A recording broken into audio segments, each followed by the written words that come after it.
अहंकार का त्याग, महादेव और बूढ़ा मूर्तिकार। प्राचीन समय की बात है। एक बहुत ही कुशल मूर्तिकार था जिसका नाम शंभू था।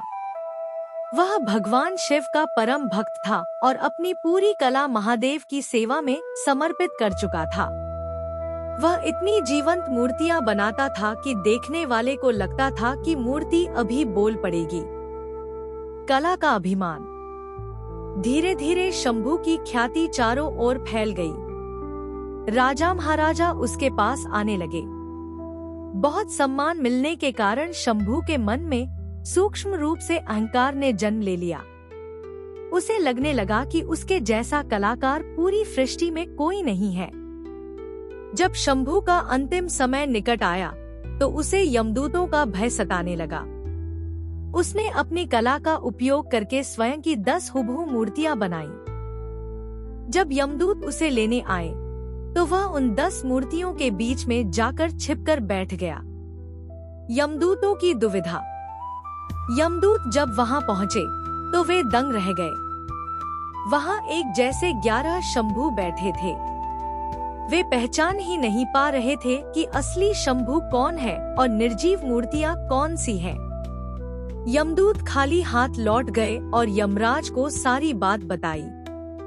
यमराज मुस्कुराए और बोले, सृष्टि का नियम अटल है।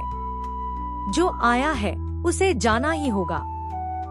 जाओ और इस बार थोड़ा युक्ति बुद्धि से काम लो।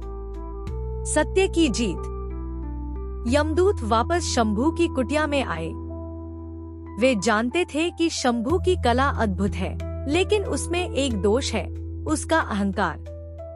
एक यमदूत ने मूर्तियों को देखते हुए ऊंची आवाज में कहा, वाह, क्या कलाकारी है। बनाने वाले ने कमाल कर दिया।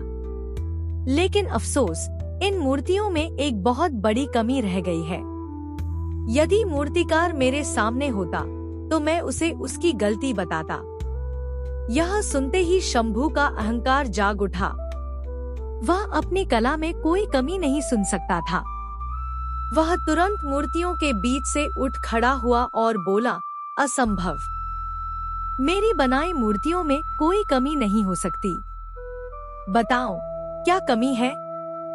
यमदूत मुस्कुराया और बोला, बस यही कमी थी, तुम्हारा अहंकार। तुम स्वयं को भूल गए, पर अपने मैं को नहीं छोड़ पाए। महादेव की शरण। शंभू को अपनी गलती का एहसास हुआ। उसने भगवान शिव का स्मरण किया और समझ गया कि यह शरीर और यह कला सब ईश्वर की दी हुई है। उसने नम्रता से यमदूतों के साथ जाने का निश्चय किया। उसकी सच्ची पश्चाताप को देखकर महादेव ने उसे मोक्ष प्रदान किया। कथा का सार, निष्कर्ष। अहंकार पतन का कारण है। यदि आपको यह कहानी पसंद आई हो तो कृपया लाइक और कमेंट करके अपना प्यार जरूर दें।